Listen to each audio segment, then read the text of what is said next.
आज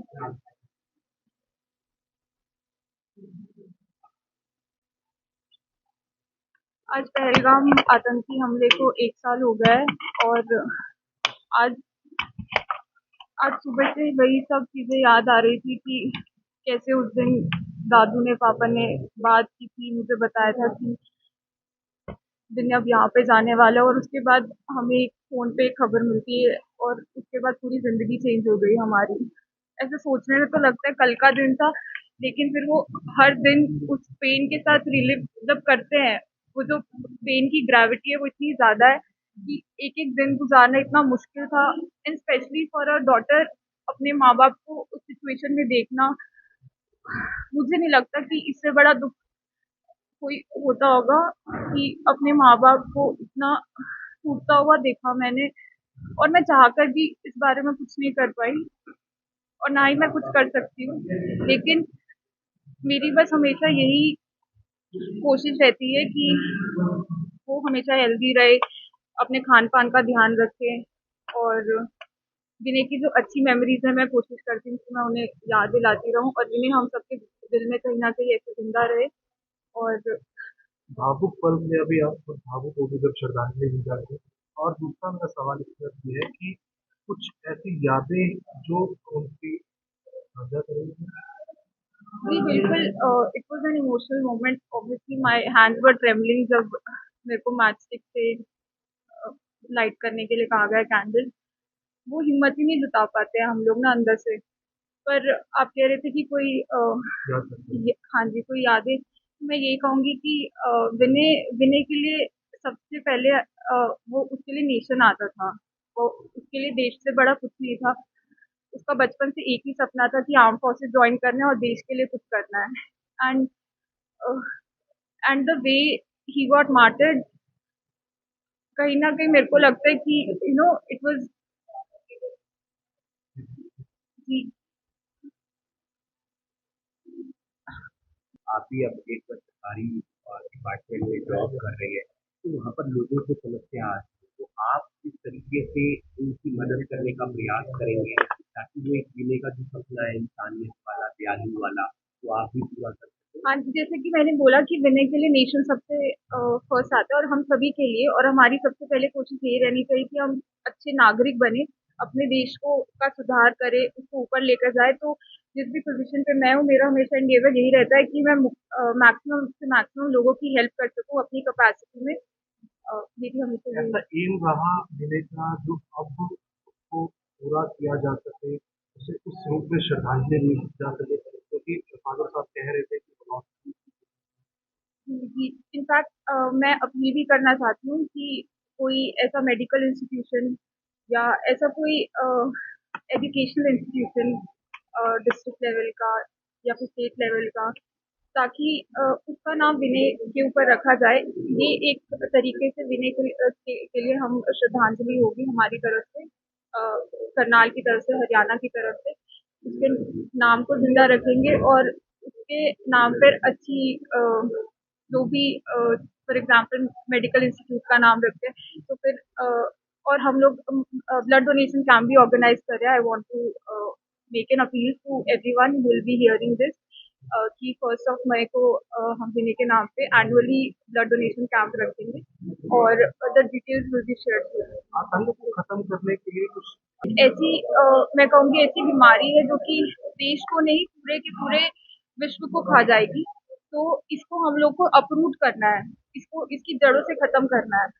तो हमें जैसे कि अभी हम स्कूल में खड़े हैं हमारे स्कूल में, तो बचपन से ही बच्चों को इसके बारे में जागरूक कीजिए कि टेररिज्म होता क्या है, ज़्यादा एक्टिविटीज़ इसके अंदर हमें इन्वॉल्व नहीं होना और ये जो बाकी पॉलिटिकल चीज़ हो जाएगी तो आई कुछ डोंट वांट कुछ टू बदलाव एक वर्ष was a great initiative from the side of government. उन्होंने हमने उनके लॉन्च पैड और जो उनके बेसिक थे कैंप्स थे वो डिस्ट्रॉय किए। It was a great initiative from the government and और सरकार की भी यही कोशिश रही है उसके बाद कि जैसे कि मोदी जी ने बोला भी था कि कोई भी act towards terrorism will not be tolerated and I want to reiterate the same statement. ये वो यादें हैं जो कड़वी भी हैं लेकिन एक उसने एक मुहिम शुरू कर दी। पहलगाम के जो हमारा हादसा हुआ, हमारी फौज ने और सुरक्षा सेनाओं ने काफ़ी कुछ चेंजेस करे और उस दिन से ये चीज़ें चालू हो गई और आतंकवादियों का खात्मा होना शुरू हो गया। हर चीज़ की शुरुआत होती है, शुरुआत विनय नरवाल जी से हुई। उन्होंने अपनी जान ज़रूर दी इस हादसे में, लेकिन वो एक मुहिम शुरू करके गए पूरे देश के लिए, स्कूल के लिए, जो तिरंगा में लिपट के ज़रूर आए, लेकिन वो तिरंगा जब हमारे बिल्डिंग के ऊपर फहराता है तो बच्चे अपनी उम्मीदें और लेके आगे बढ़ते हैं। स्कूल में हमारा एम है बच्चों की नींव बनाना।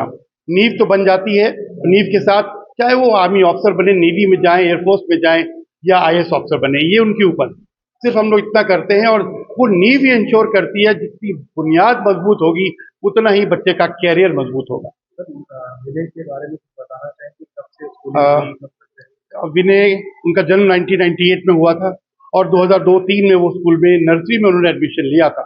अब मैं कहूँ मुझे सब याद है, मैं खुद फौज में था उस समय और 17 में वापस आया हूँ, लेकिन मुझे इतना मालूम है जो मैंने बाद में पता किया, विनय एक खुश इंसान, बच्चा, नटखट, वो और उसकी बहन सृष्टि दोनों स्कूल में बहुत नटखट थे, एंजॉय करते थे, पढ़ाई को भी एंजॉय करते थे और उसी रास्ते को कायम रखते हुए उन्होंने 2014 में स्कूल छोड़ा। लेकिन उनका जो संयम था, मुझे भी स्कूल में जब मैं आता था शायद कहीं ना कहीं उन्होंने प्रेरणा ली फौज ज्वाइन करने की और उन्होंने इंडियन नेवी ज्वाइन करी प्राउड के साथ। 2022 में उनका कमीशन हुआ। छोटी उम्र के अंदर हाँ, 2022 में उनका कमीशन हो गया था।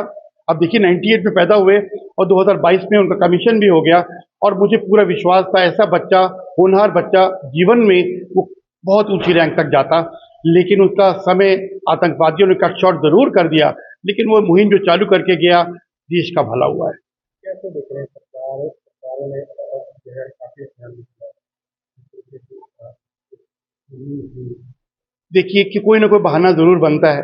अब ये मुहिम चालू हुई है, जब पहलगाम का हादसा हुआ पूरा देश चौकन्ना हो गया कि हुआ क्या ही, और ऑपरेशन जो हमारे शुरू हुए उसके बाद फौज के, वो दुश्मन का खात्मा होता चला गया। आज कश्मीर में अभी होकर आ रहा हूँ, अमन चैन है, लोग घूम रहे हैं आराम से उसी जगहों पे जहां पर ये चीजें हुई।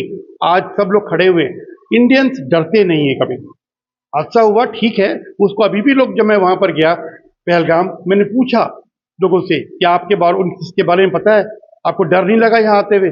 किसी इंडियन के दिल में डर नहीं है। बोले तो क्या हुआ, हमने दुश्मन का खात्मा किया और हम अपनी जगह को, अपने कश्मीर को जो हमारा स्वर्ग है, हम नहीं छोड़ेंगे, हम जरूर आएंगे यहाँ। तो ये विनय की नरवाल जी की यादों को और ताज़ा करता है और प्यार से हमारे दिल में उनको एक जगह देता है, स्कूल को एक इज्जत देता है, शहर को एक इज्जत देता है, हमारी स्टेट को इज्जत देता है। आप भी कर्नल हैं और ऐसे इस चीज़ों को किस रूप से देखते हैं, क्योंकि आपने भी गाँव में बहुत चीज़ें देखी होंगी।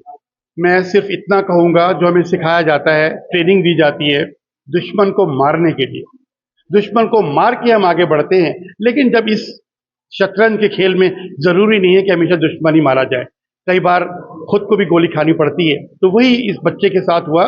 लेकिन मुझे पूरा विश्वास है अपने स्कूल को, अपने प्रदेश को और करनाल को वो एक नई जगह देकर गया है। उन्हीं की वजह से स्कूल के अंदर एक आर्मी एग्जीबिशन भी हुआ और हम लोग प्राउड से कहते हैं विनय नरवाल हमारे स्कूल का बच्चा है। बच्चा जब शहीद होता है देश के लिए तो एक बहुत ही प्राउड मोमेंट है हमारे लिए। लेकिन दुख होता है अपने लोगों के लिए जो यहाँ हैं, उनके पेरेंट्स हैं और हम साथियों के बीच नहीं है आज वो। फौज के अंदर हम सबको ब्रदर ऑफिसर्स बोलते हैं, चाहे आर्मी हो, नेवी हो, एयरफोर्स हो, चाहे जनरल साहब हो, चाहे कर्नल साहब हो, चाहे लेफ्टिनेंट साहब हो, हम सब ब्रदर ऑफिसर्स होते हैं। तो एक बच्चा जाता है, यहाँ से पढ़ा हुआ बच्चा है, नर्सरी से एंड तक 10th था उस टाइम, और उसके बाद में कमीशन लेता है नेवी। और मैं जानता हूँ कैसे कमीशन लिया जाता है, क्योंकि मैं सिलेक्शन सेंटर में था जो कि ऑफिसर सिलेक्ट करते इलाहाबाद, और साइकोलॉजिस्ट था, चीफ साइकोलॉजिस्ट। मैं जानता हूँ हमारे बच्चे कैसे सिलेक्ट होते हैं, लाखों में से बहुत कम सिलेक्ट होते हैं और उनका हुनर आप लोग देख रहे हो। देश अल्टीमेट वही है कि लास्ट में फौज रह जाती है जो हमारे देश का डिफेंस करने के लिए, और ऐसे बच्चे हमें चाहिए और आगे भी चाहिए। और आई एम श्योर देश और लोग और करनाल वासी इससे प्रेरणा लेंगे और बच्चे हमसे जुड़ जाएंगे। पहलगाम की घटना के बाद सरकार ने कश्मीर की लूट चला है, कैसे देख रही है इसको? और आने वाले समय में क्या कुछ और होना चाहिए ताकि आतंक खत्म हो सके? देखो, आतंक को जो मैं तो अलग अलग जगह आतंकवादी जगह में रहा हूँ, असम में भी रहा हूँ, जब वो बिल्कुल इंसर्जेंसी में था, डोडा किश्तवाड़ में भी रहा हूँ, खुद रहा हूँ डेल्टा पोर्ट पर। आतंकवाद के लिए सिर्फ मिलिट्री ही नहीं काबिल, मिलिट्री तो उसके लिए सिचुएशन पैदा कर देती है कि ओके, आप लोगों ने ऐसा है और इसके बाद में अभी आप टेक ओवर करो, जो पॉलिटिकल है और बाकी लोग हैं वहां, उस विंग को टेक ओवर करना चाहिए। और वो बच्चे क्यों अलग हुए हैं हमारे से, क्यों आतंकवाद हुआ है देश में, उसकी वजह जानते हुए उस वजह को हटाना चाहिए। और हमारा काम है बहुत अच्छा, सिंदूर में हमारी फौज ने बहुत शॉर्ट एंड स्वीट एक एक्शन लिया। देश को गौरव है कि उन्होंने 4-5 दिन के अंदर ही दुश्मन के छक्के छुड़ाए, और ये सब आपके सामने है, पूरे संसार के सामने है, भारत के सामने ही नहीं, पूरे संसार के सामने। बोथ द बच्चे, दोनों बच्चे जो थे बड़े डिसिप्लिन और बड़ी अच्छी एजुकेशन लेके गए हैं। I am proud of that. जब भी आपकी उनके साथ वार्ता हुई तो कभी उनके जहन में चीजें थी कि वो नेवी में जाना चाहते थे कि वो हाँ, बच्चों का तब ना हम पूछते थे कि 10th पास आउट करने के बाद आप कहाँ जाना चाहते हैं? कहते मैम हम तैयारी कर रहे हैं एयरफोर्स में जाने के लिए। मैं क्या बहुत अच्छी बात है। तो देन ही गॉट सिलेक्टेड। तो वहाँ जाके जो उसने वहाँ दिखाया वो उसने हमारे नाम को स्कूल किया, स्कूल को नाम दिया। सॉरी मैं थोड़ा। एक वर्ष बीत चुका है अब। हाँ जी, हाँ जी, कुछ यादें कुछ आप साझा करना चाहेंगे? हाँ। मैं इसलिए कि मैं अभी अपने सारे स्कूल के बच्चों को ये बताती हूँ कि ये बच्चा मेरे स्कूल में पढ़ के गया, देखो इस बच्चे ने कितना नाम काम किया। मैं इसके लिए बड़ी गर्व रखती हूँ कि मेरा बच्चा इतना अच्छा बन के गया था। बस ओनली बाकी चीज ये है कि सारी चीजें भगवान के हाथ में हैं। अब वो चले गए हैं तो मेरे को अभी तक उनकी याद आती है कि देखो आज जब भी मैं उसको कहती थी ना तो मेरे को आके मिले, तो वो अपनी मम्मी को कहता था अभी मैं एक और आगे डेजिग्नेशन ले लूँ फिर मैम को मिलने जाऊँगा। तो I am feeling till today that कि अगर अभी होते तो आप किस तकलीफ हो जाते। वो मुलाकात यादों में तब्दील हो गई। हाँ जी, कैसे देख रहे हैं उस पल को जब वो चर्चा आपके साथ हुई, हाँ जी। तो कैसे देख रहे हैं? वो आना चाहते थे आप और मिलना चाहते थे उनसे, हाँ, कैसे देख रहे हैं? नहीं उसको ऐसे है, जब भी मैं उसको कहती थी ना आप मुझे आके मिलो तो वो कहते थे मैम आके मिलूंगा, एक पोजीशन और आगे बढ़ लो फिर मैं आपको आके मिलूंगा। पर अब के हर चीज भगवान के हाथ में है ना, तो बेटे उसका तो कोई हम सोल्यूशन नहीं ना निकाल सकते। इसलिए मैं उसको अभी तक याद करती हूँ। और मैं अगर जो स्कूल में बच्चे अब पढ़ रहे हैं उनको सबको बताती हूँ कि आज अच्छी एजुकेशन से वो बच्चा किस बुलंदी पे पहुंच गया।